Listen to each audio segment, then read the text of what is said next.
Nacreteinei is a minor Eldari craftworld recognized for their valor and the skill of their pilots.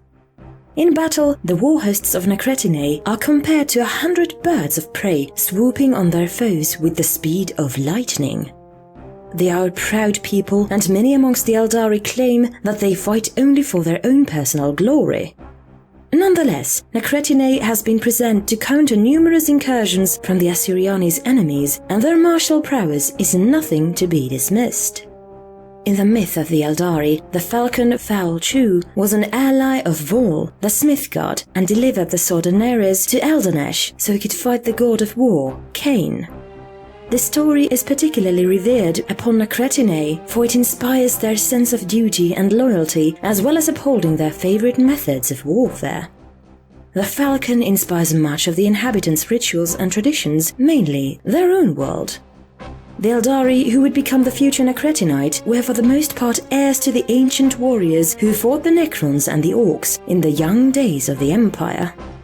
Therefore, they weren't taken in the madness of the pleasure cult who arose from Commorragh, for they existed far from the core worlds of the Eldari.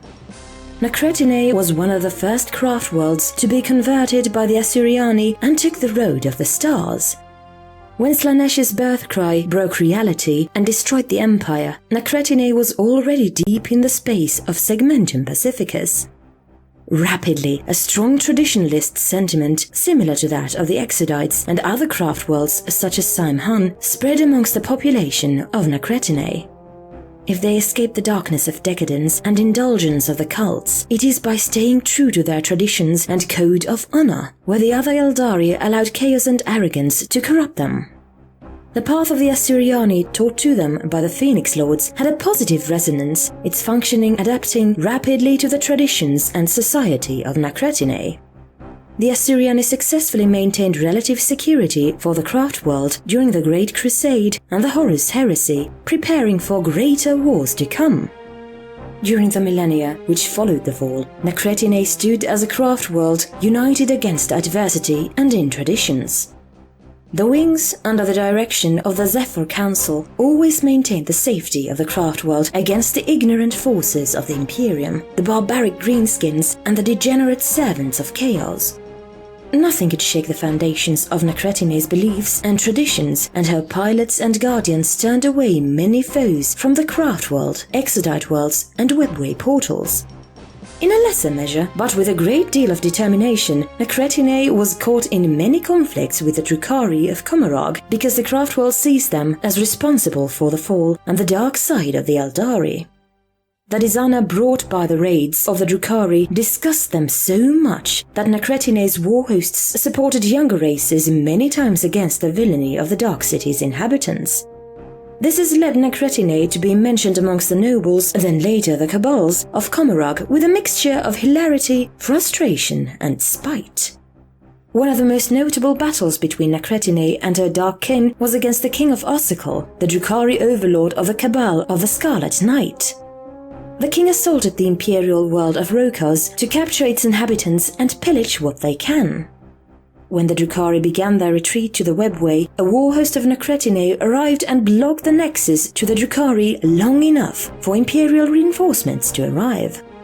The king of Ossical was executed by human hands, and the Asuryani left just before they could be targeted too. This operation took nearly everything from the Cabal of the Scarlet Knight, and the successor of the Ossical king, Thranak, swore that he would make the craft world pay for this humiliation, especially the Wing of the Songwind, who led the battle on Rokas. Thranak's vengeance came to him a millennia after the humiliation on Rokas, when his men taught him that the young heiress of Wing Songwind, Alani of Malthrian, had left the craft world and started the life of a corsair.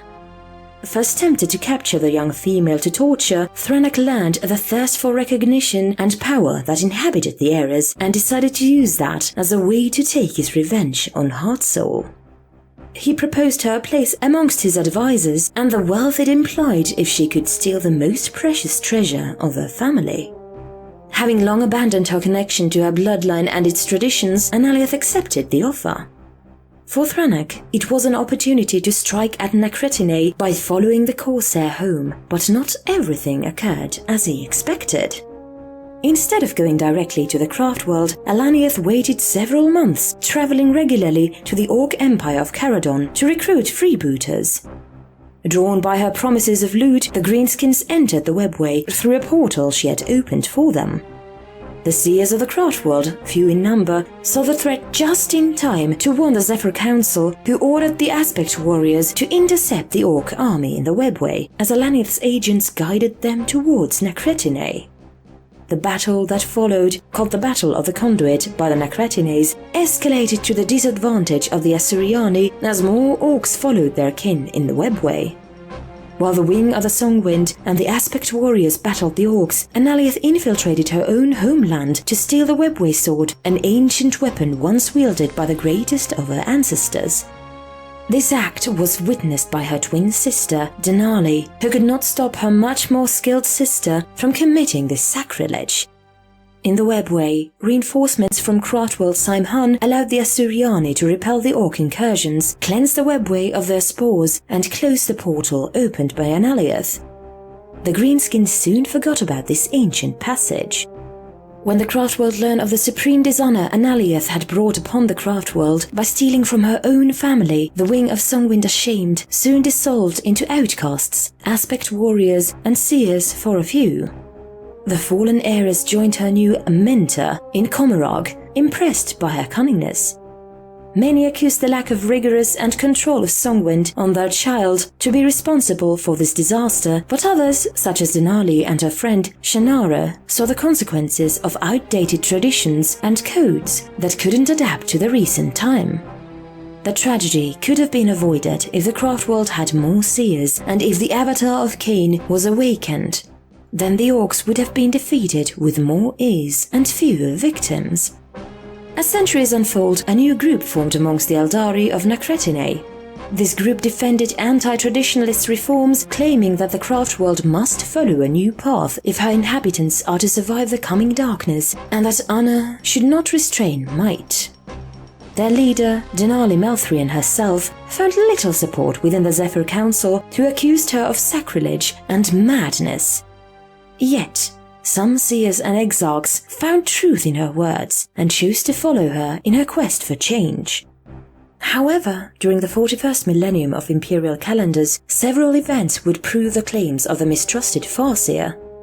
The arrival of the Tyranid high fleets and the near destruction of Iyanden, who would survive only thanks to the necromantic knowledge of the Asuryani, as well as the failure of Eldorath Starbane, Farseer of Alatog, to stop the advance of the Sorthek dynasty, or even the 12th Black Crusade of Abaddon the Despoiler, during which the War Master claimed 2 of the talismans of Vol for himself. However, when she tried to replicate Yanden's actions by resurrecting an entire fallen wing using Wraith constructs, Denali was still exiled by the Zephyr Council, intending never to return to Nacretinei. While great forces ravaged the galaxy, starting with the Starving Dragon, the name used by the Eldari to identify High Fleet Leviathan, and the Despoiler prepared his forces for the 13th Black Crusade, Denali returned to Nacretinei, followed by the Void Reaver, Anfrate Warband, and Harlequins of the Midnight Sorrow, Grand Mask.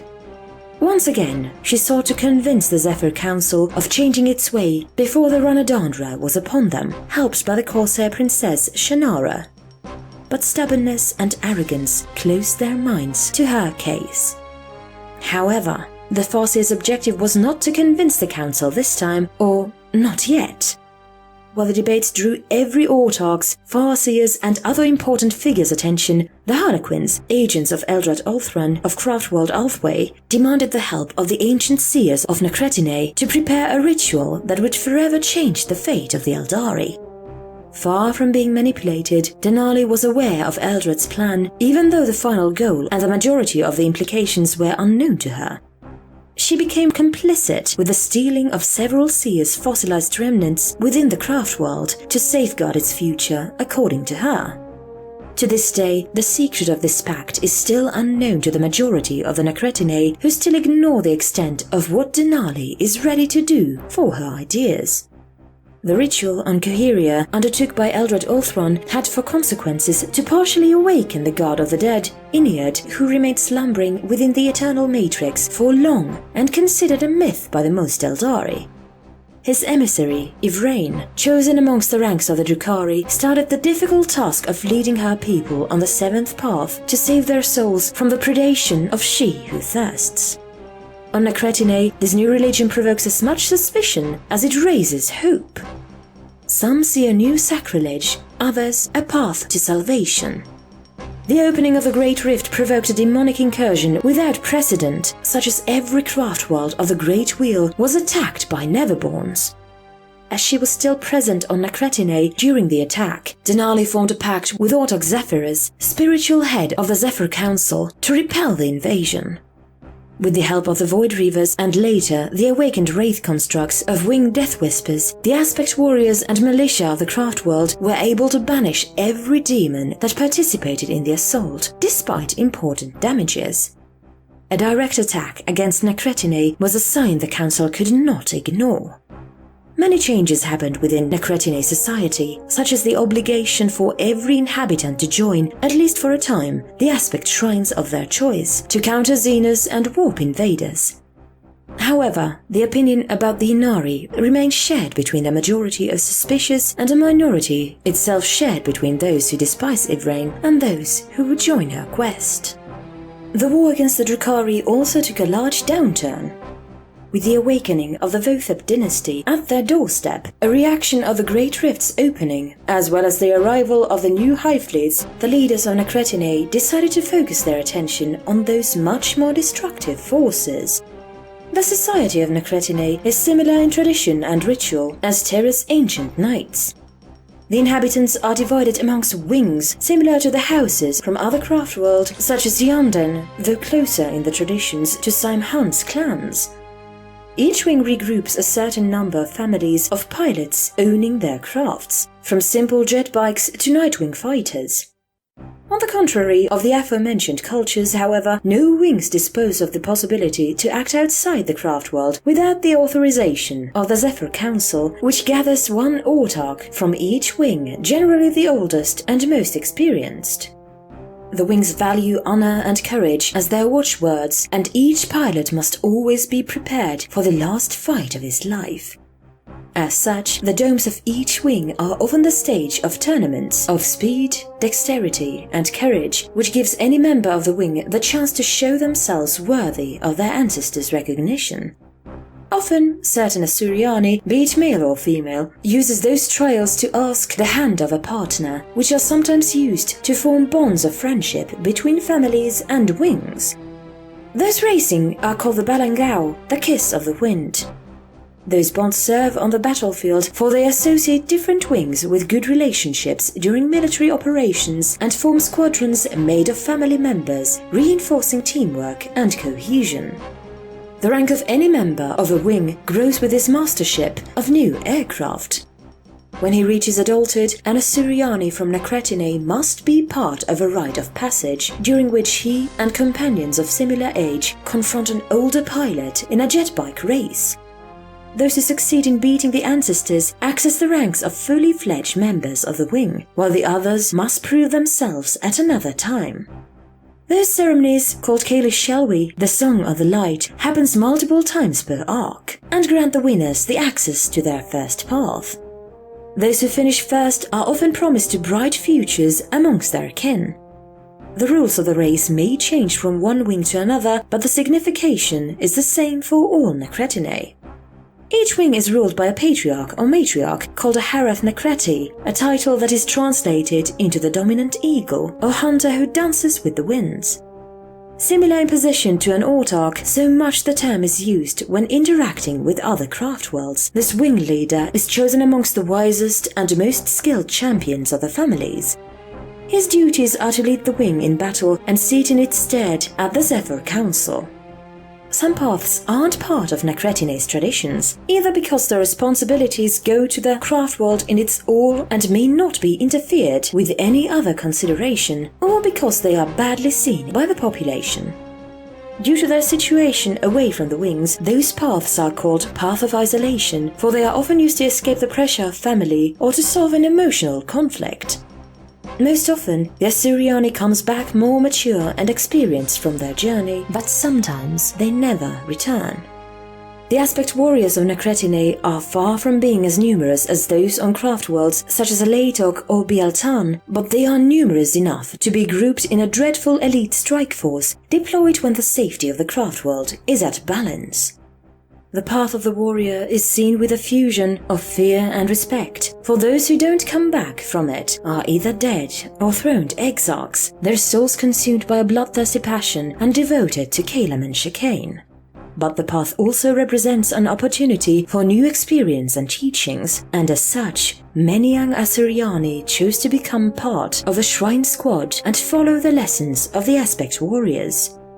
When the Craftworld deploys Aspect Warriors, it's always under the command of the most experienced and skilled Autarch, for Kane's warriors represent the deadliest weapon of the Warhost, when it cannot overwhelm the foe by dominating the skies. The most dangerous theatres of war require the most lethal weapons possible, and the Council would not allow misuse of their numbers. If their numbers never were an important matter for Nacreteinei, the recent appearance of anti-traditionalist factions amongst the population drove many to join the Aspect Warriors in preparation for the end of time. Long-dormant exarchs are awoken to lead new pupils in combat. The Aspect Warriors form a good portion of the anti-traditionalists, and some even joined the Inari since the opening of the Great Rift. On Nacreteinei, walking the path of a seer represents the abandonment of one's family and wing, often to gain access to forbidden and dangerous powers which Nacreteinei's traditions see badly. As such, the few seers Nacreteinei has in her possession live in the crystal gardens of the Craftworld, where they study the arts of divination and psychic mastery, and where the most ancient of them come to die. Despite the status at the limit of exile, the seers hold an important role in the Craftworld's politics. Many are the Asuryani who come to consult them for guidance and advice. Which person should they take as beloved, or which path should they journey on next? The most experienced of them are part of the Zephyr Council, advising the leaders of the wings with their vision and offering their powers to the warhosts when they wage war against Chaos, Necrons, or other enemies of the Eldari. With the return of the Necrontyr, the arrival of the Tyranids, and the increasing devastation of each Black Crusade, the number of Seers of Nacreteinei has increased in consequence. Most of them follow Aradrel's reasoning, for they believe that divination is more and more important to secure the future of the Craftworld, which traditions put at risk. Before, this opinion was widely unpopular, but with the birth of Ynnead, a similar message comes to the ears of Nacreteinei's population, bearing hope and rebirth. Much like other Craftworld, the path of the Outcast is a way to exile an Eldari from the Craftworld, willingly or not. Generally, those individuals are tired of the strict and rigorous ways of the path of the Asuryani and choose to travel alone or in a group through the galaxy. The sense of family instilled in Nacreteinei education reduces the number of outcasts, and rare are those who wish to leave their family for adventure and self-centered pride. Some of them leave to become corsairs, alien pirates attacking the crafts of other races for the sake of adventure. A life of a pirate and raiding is not the way of Nacreteinei, and such individuals are not welcome on the Craftworld, except on the direst situations.